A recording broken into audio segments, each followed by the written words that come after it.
Bismillahirrahmanirrahim. Assalamualaikum warahmatullahi wabarakatuh. Alhamdulillah wa syukurillah wa la hawla wa la quwwata illa billah.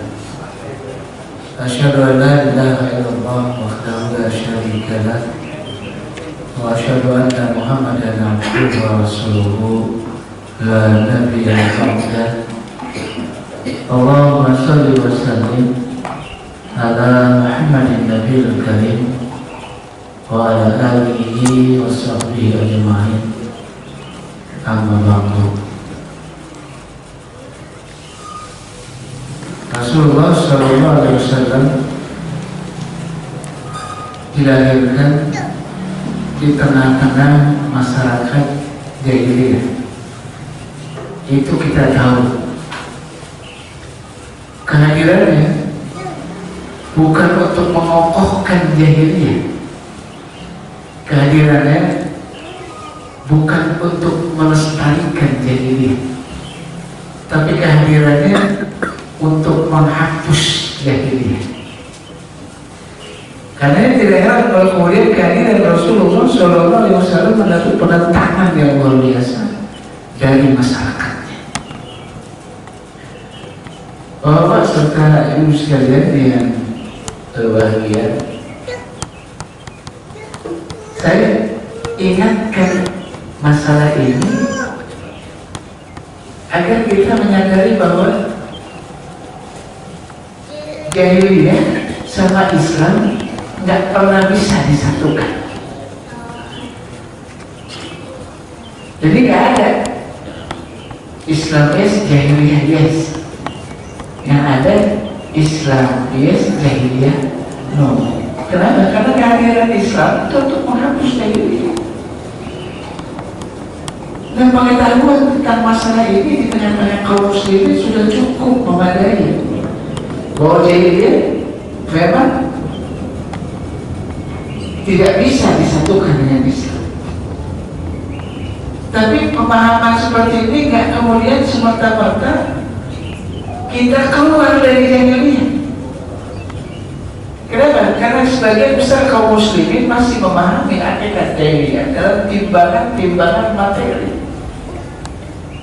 Kalau itu yang jadi ukuran, mau kita sudah keluar dari jahiliyah.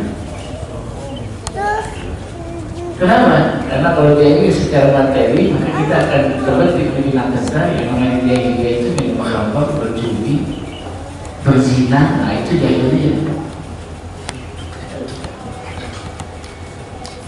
Karena ketika kita bicara masalah akidah, ini juga masalah yang serius. Apakah kemudian secara i'tiqad kita sudah benar-benar keluar dari jahiliyah? Kalau tidak, kita khawatir keislaman kita adalah keislaman yang bercampur dengan nilai-nilai jahiliyah. Bahkan saya khawatir kalau kemudian kita hari ini malah sedang asik dengan jahiliyah. Kita sedang gandrung dengan nilai-nilai jahiliyah. Kita sedang meyakini nilai-nilai jahiliyah. Yang saya maksud bukan jahiliyah dengan timbangan materi, tapi jahiliyah dari tata nilai. Karena secara i'tiqad kita pengen bahwa keislaman kita juga harus bersih dari jahiliyah. Karena Rasulullah SAW hadir dan kompromi dengan jahiliyah. Pertanyaannya, apa masih ada nilai-nilai jahiliyah yang kita geluti, yang kita gandrungi, yang kita yakini?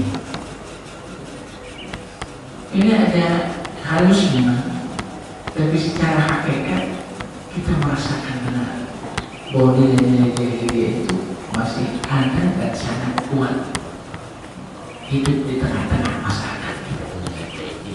Jadi secara i'tiqad kita harus keluar sebenarnya. Kita harus melepas nilai-nilai jahiliyah itu. Pertanyaannya apa? Nilai-nilai jahiliyah yang masih akrab di tengah-tengah masyarakat kita. Bapak serta ibu sekalian yang berbahagia,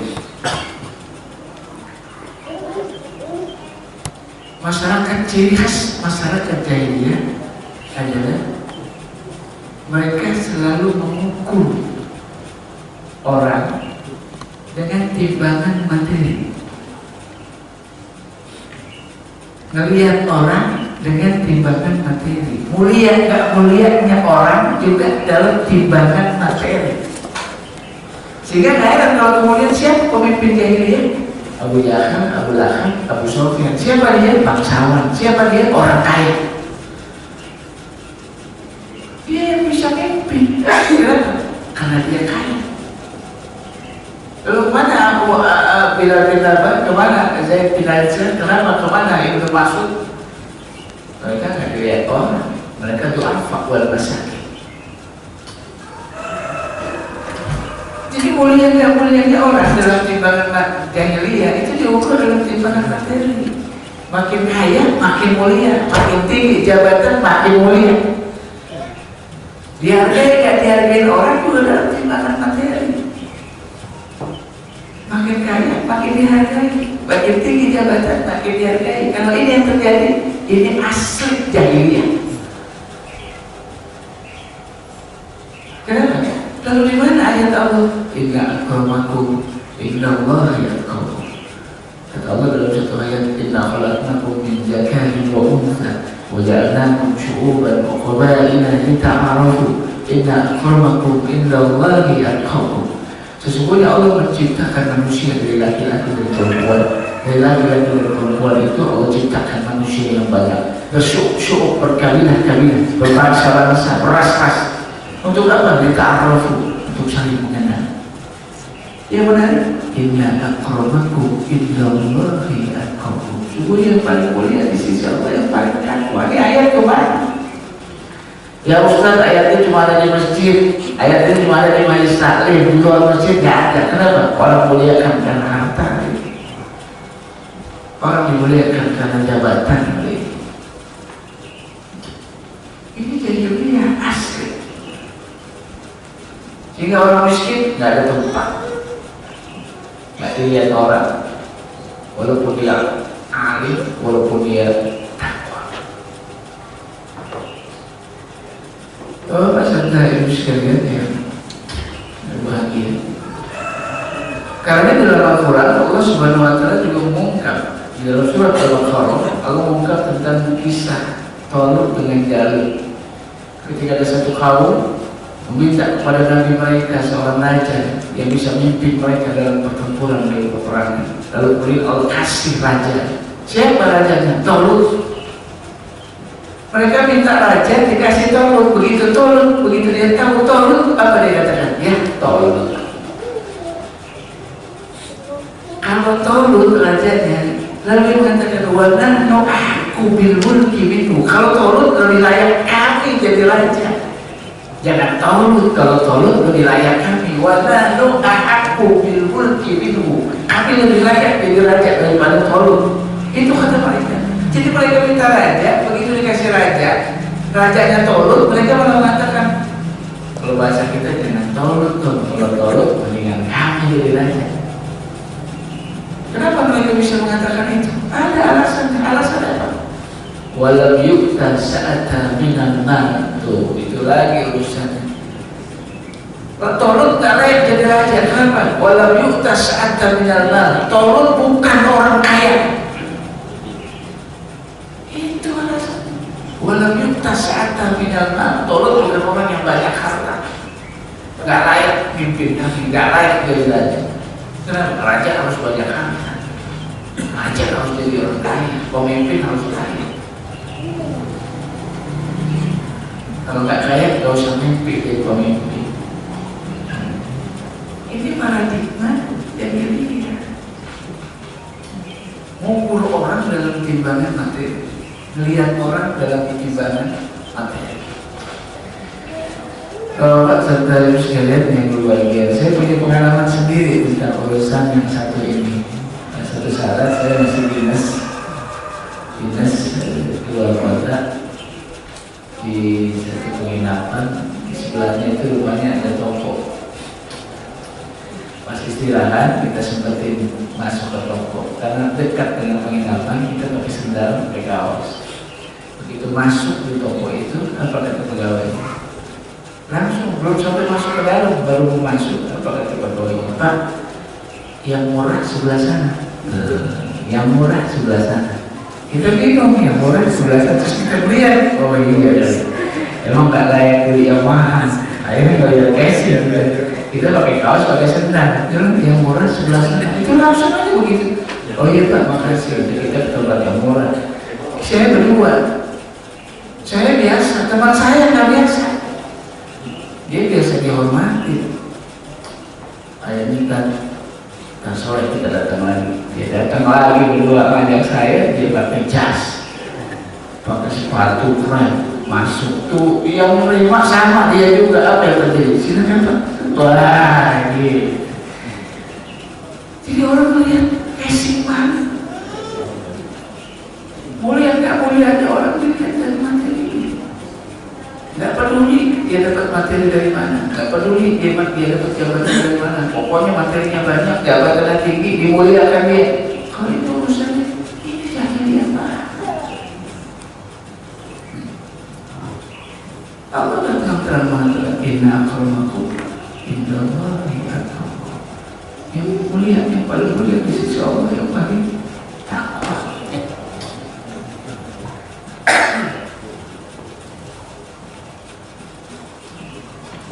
Ini jahiliyah, nilai-nilai jahiliyah. Masih ada? Masih terasa. Padahal Rasulullah SAW mengisyaratkan kalau kita memuliakan orang yang dihina oleh Allah, Allah murka sama kita. Karena harusnya kita memuliakan orang yang dimuliakan Allah, menghina orang yang dihina Allah. Kita muliakan orang yang dihina Allah, murka Allah sama kita. Kita muliakan karena kayaknya, kita muliakan karena jabatannya. Padahal orang itu hina, dia dapat hartanya dari hal-hal yang diharamkan, dia dapat jabatannya dari hal-hal yang curang. Lalu kemudian kita muliakan, celaka kita. Tapi itu yang terjadi di tengah-tengah masyarakat kita. Ini maaf, saya pernah bertetangga dengan orang Nasrani, sebelah kiri saya Nasrani. Dan khas orang Nasrani, rumahnya punya penjaga. Penjaganya bukan security, satpam bukan, tapi anjing. Dia merah anjing, kalau udah ngomong luar biasa. Yang menarik dari anjing ini, kalau kita perhatiin, kalau ada orang lewat di depan rumahnya, pemulung, pakai baju kurang rapi, bawa keranjang, itu anjing nggak usah disuruh, dia nyala, dia gugup. Padahal pemulung jalan nggak, belum tentu jalan. Dia mau melihat casingnya emang, nggak menarik. Dia gugup tuh anjing, belum tentu jalan pemulung. Tapi kalau yang datang perampok, pakai jas, pakai mobil mewah, pakai sepatu, itu jangan-jangan anjing gila-gila. Padahal dia tahu dia mau merampok harta tuannya. Itu anjing. Nah, masih kita mau disamain sama anjing. Kayaknya kagak level banget.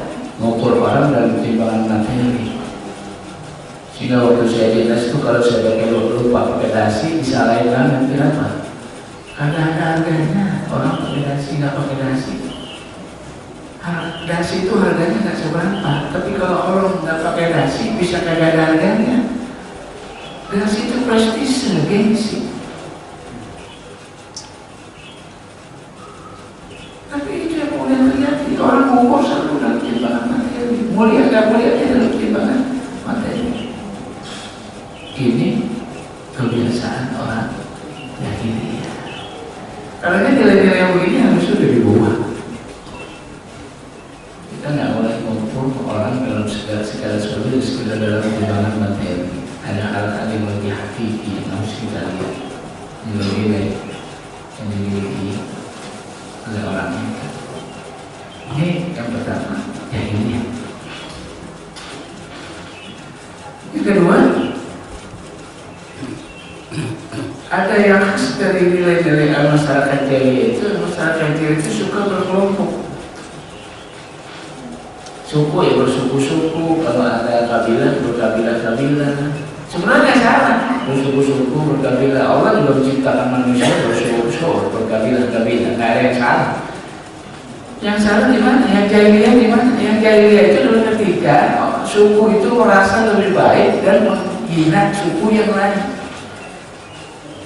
Sukunya merasa lebih hebat daripada suku yang lain, sehingga menghina satu yang lain, menghujat satu yang lain, membenci satu yang lain. Sehingga dalam sejarah jahiliyah kita sering menemukan pertempuran, peperangan antar suku, antar kabilah dan sebagainya. Itu prestis, gengsi, merasa lebih mulia daripada suku yang lain. Ini khasnya jahiliyah. Karena dalam Al-Quran Allah Subhanahu wa Ta'ala menyebut minal ladzina farraqu dinahum wa kanu syi'an kullu hizbin bima ladaihim farihun. Mereka saling berkelompok, setiap kelompok bangga dengan kelompoknya masing-masing. Ini jahiliyah, merasa lebih baik, merasa lebih suci, merasa lebih mulia daripada kelompok yang lain, sehingga berkumpul mereka saling membenci satu dengan yang lain, menghujat satu dengan yang lain. Persis seperti orang-orang Yahudi berkata pada orang-orang Nasrani, orang Nasrani, kalian beragama nggak pakai pegangan, tuh kata orang Yahudi, menghina orang Nasrani. Orang Nasrani, orang Yahudi, ente beragama nggak pakai pegangan, tuh kata orang Nasrani, saling menghujat satu dengan lain. Kata Allah, mereka baca kitab, mereka baca kitab, apa mereka nggak berpikir? Sama-sama baca kitab, tapi saling menghujat satu dengan lain.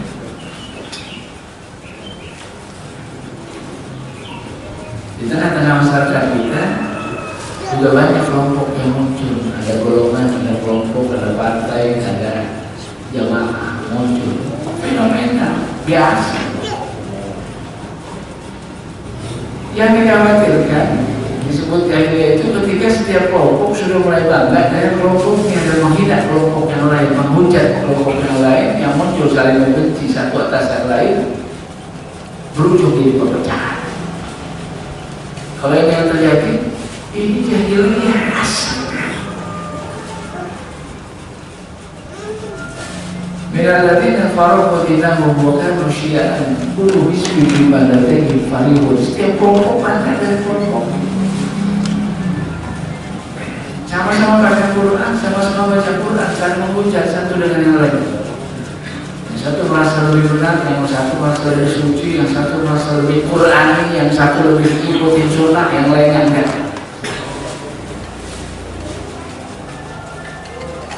Ujungnya saling membenci, nggak mau duduk bareng, merasa lebih alim, merasa lebih benar, menghujat satu dengan yang lain.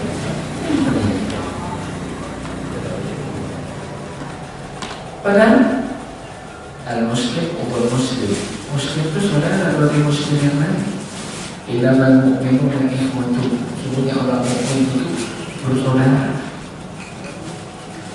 Ini dengan alasan istiqomah ujungnya pecah.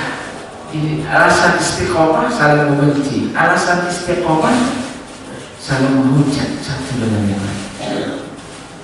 Padahal ada wasiat Allah Subhanahu wa Ta'ala semua para nabi. Ini wasiat bukan wasiat biasa. Ini wasiat datang dari Allah Subhanahu wa Ta'ala kepada semua utusannya. Apa wasiat Allah kepada mereka? An aqimuddin wa la tatafarraqu fi. Tegakkanlah agama itu dan jangan kamu berpecah belah. Ini tegakkan agama, ujung-ujungnya pecah belah. An aqimuddin wa la tatafarraqu. Wa'tasimu bihablillahi jami'an wa la tafarraqu. Hendaklah kamu pegang teguh pada agama Allah secara berjamaah, wa la tafarraqu, dan jangan kamu berpecah belah. Gimana ini benci sifatnya? Karena harus dibuang. Ikhtisasiyah, intiqasiyah, merasa lebih, lalu merendahkan orang lain, merasa lebih, lalu menghina kelompok lain, menghujat satu atas yang lain, memberikan label-label cap-cap yang tidak layak diberikan kepada saudaranya. Ini kemudian kerak terjadi. Karena yang terjadi ini kebiasaan orang-orang yang dunia. Yang kedua, minalladin yang marah kulinahu bukan musyiakan kulun hisbi bima berdiri. Yang ketiga, nilai-nilai jahiliyah yang masih akrab ada di tengah-tengah masyarakat kita. Apa itu? Ayat Allah Subhanahu wa taala yang berbunyi wa idza qila lahum ittabi'u ma anzalallahu qalu bal nattabi'u ma anfayna 'alaihi aba'ana aw law kana aba'uhum la yaqiluna syai'a wa la yahtadun. Kebiasaan orang-orang jahiliyah dulu kalau diajak untuk berhukum dengan hukum Allah, mereka tidak mau. Wa idza qila lahum ittabi'u ma anzalallahu, dan manakala dikatakan pada mereka ikutlah dengan apa yang diturunkan oleh Allah, apa kata mereka? Bal nattabi'u ma anfayna 'alaihi aba'ana, tidak, kami tidak mau taat dengan apa yang diturunkan oleh Allah. Bagi kami hanya mau taat dari apa yang kami dapat dari nenek moyang kami. Awalau kana aba'uhum la ya'qiluna syai'a wa la yahtadun. Mereka akan tetap begitu, walaupun mereka tahu nenek moyang mereka nggak lebih alim dari mereka. Walaupun mereka akan tetap begitu, walaupun mereka tahu nenek moyang mereka nggak dapat petunjuk, tapi mereka akan mengatakan bal nattabi'u ma anfayna 'alaihi aba'ana. Di ayat yang lain bal wajadna 'alaihi aba'ana, cukup bagi kami dari apa yang kami dapat dari nenek moyang kami. Nggak mau berubah.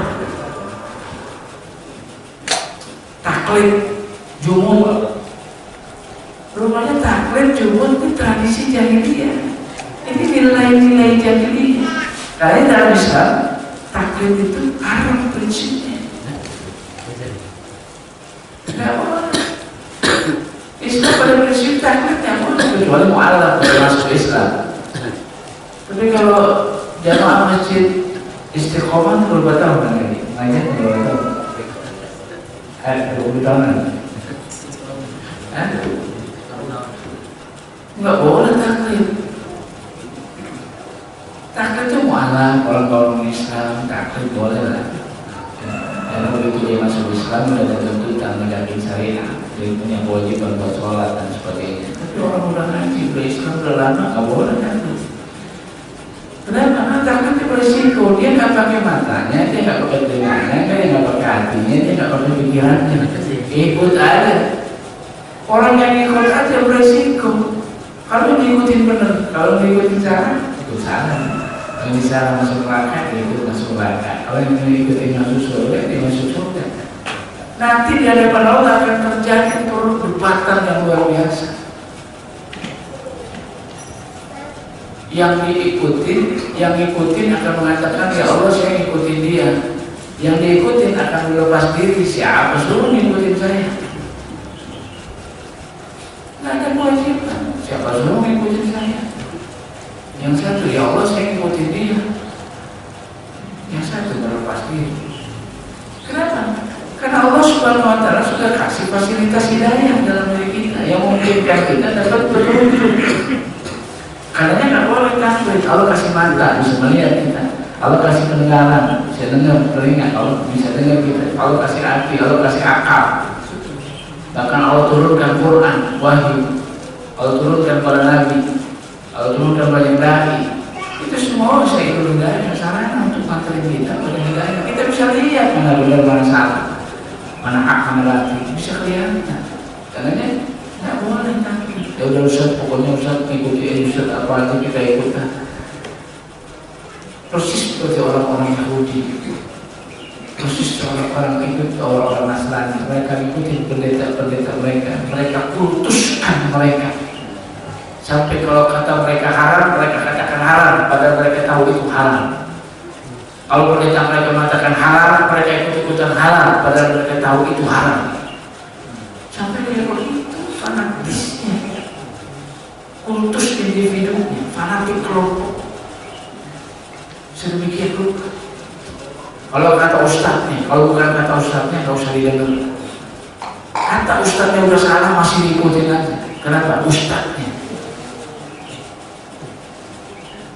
Takutnya beresiko. Dia punya mata tapi seperti orang nggak punya mata, karena nggak bisa ngambil pelajaran dari yang dilihat. Dia punya pendengaran tapi dia nggak dengar, karena dia nggak bisa dapat pelajaran dari apa yang dia dengar. Dia punya hati, dia punya akal, dia nggak bisa dapat manfaat dari semua itu. Ujung-ujungnya apa? Walaupun zarabna li jahannama katsiran minal jinni wal insi lahum qulubun la yafqahuna biha. Sesungguhnya penghuni neraka itu adalah jin dan manusia. Kenapa? Mereka punya hati tapi nggak dipakai hatinya untuk memahami ayat-ayat Allah. Mereka punya mata tapi nggak dipakai untuk melihat tanda-tanda kebesaran Allah. Mereka punya telinga tapi nggak dipakai untuk mendengar ayat-ayat Allah. Kata Allah, ulaika kal an'am, mereka seperti binatang ternak, balhum atau bahkan yang sesat. Kenapa? Ulaika humul ghafilun, mereka lalai dari fasilitas hidayah.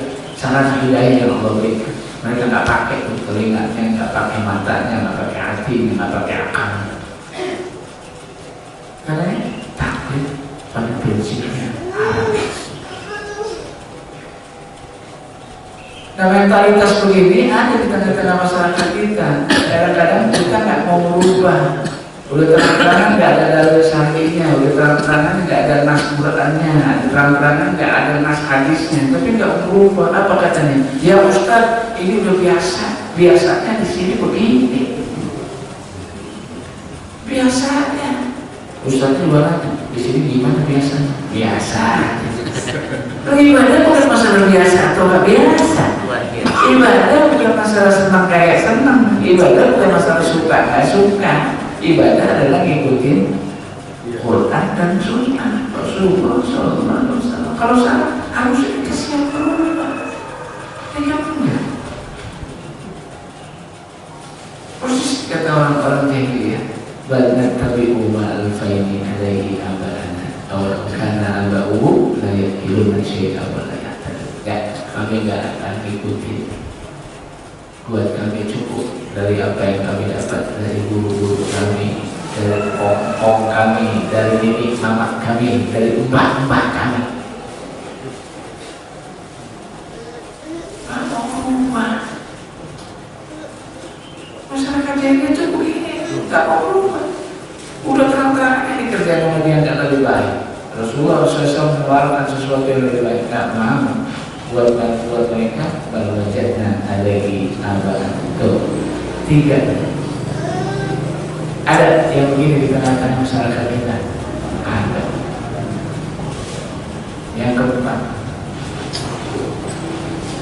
orang-orang jahiliyah dulu itu bukan kafir dalam pengertian nggak bertuhan.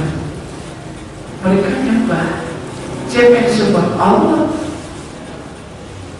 Bahkan di Quran dikatakan, kalau dikatakan pada mereka siapa yang menciptakan langit dan bumi, orang-orang kafir jahiliyah, orang-orang musyrik jahiliyah akan mengatakan Allah. Siapa yang memberikan rezeki, mereka akan mengatakan Allah. Lalu di mana salahnya mereka? Salahnya mereka adalah ketika mereka menyembah Allah, mereka menyertakan Tuhan-Tuhan lain selain Allah. Siapa? Lata, Uzza, Manat, Hubal. Disertakan dalam peribadatan mereka. Disembah ya? Kata mereka sih enggak. Kata mereka enggak. Maka ketika Allah dan Rasulnya menegur mereka, jangan sembah Lata, Uzza, Manat, Hubal. Apa kata mereka? Mana dulu kami tidak menyembah mereka. Kalau menurut kita, ya Muhammad, ente lebay. Iya. Jangan sungguh-sungguh. Kita nggak pernah nyembah Lata, Uzza, Manat, Hubal, nggak pernah. Ente nyangka kami nyembah Lata, Uzza, Manat, Hubal? Enggak. Mereka terang-terang mengatakan, mana dulu kami tidak pernah menyembah mereka. Aduh, baik. Susah. Kalau kami sertakan Lata, Uzza, Manat, Hubal dalam peribadatan kami, bukan apa-apa. Semata-mata agar mereka bisa lebih mendekatkan diri kami kepada Allah sedekat-dekatnya. Itu alasannya. Mana quluhum illa liqaribuna ila Allah zulfa. Kami tidak pernah menyembah mereka. Kalau kamu menyertakan mereka dalam ibadah kami bukan apa-apa, semata-mata agar kamu bisa lebih dekat dengan Allah sedekat-dekatnya, lebih khusyuk, lebih afdol kalau kami menyertakan mereka. Ini yang disebut dengan tawasul. Rupanya rangka usaha mana tubuhnya orang-orang baik, ada yang dermawan, ada yang alim, ada yang soleh, sehingga mereka kehilangan. Akhirnya mulai dibikin gambarnya, dibikin patungnya, dan dalam setiap ibadah disebut-sebut namanya untuk lebih afdal, untuk lebih diterima, untuk lebih dekat dengan Allah, dekat sedekat-dekat. Ini tawasul. Tawasul ini haram. Kenapa? Karena sudah masuk dalam peribadatan, menyertakan sesuatu di samping Allah. Allah nggak butuh. Allah nggak butuh sesuatu apapun kalau urusannya ibadah kepada Allah. Kan apa kata Allah? Innani anallah la ilaha illa ana fa'budni. Ini ayatnya terang. Sesungguhnya aku ini Allah, tidak ada Tuhan kecuali aku, maka sembahlah aku. Allah nggak butuh sesuatu. Maka domirnya anak, nggak nano. Ya Ustaz, di Quran ada nano. Allah pakai domir nano kami. Apa Allah jadi jamak? Seperti ayat Allah, inna nahnu nazzalna dzikra wa inna lahu lahafizun. Sungguhnya kami yang menurunkan Quran dan kami yang menjaganya. Seolah-olah Allah jadi jamak, jadi banyak. Enggak. Urusannya apa? Urusannya turun Quran. Ada banyak yang terlibat, malaikat yang terlibat. Seolah-olah Allah yang menghargai para malaikat dalam proses turunnya wahyu. Sehingga Allah mengatakan inna nahnu nazzalna dzikra. Tapi kalau soal urusan ibadah nggak ada domir nahnu. Cari di Quran nggak ada domir nahnu. Yang ada cuma domir ana. Innani anallah la ilaha illa ana fa'budni. Wa ma khalaqtul jinna wal insa illa liya'buduni.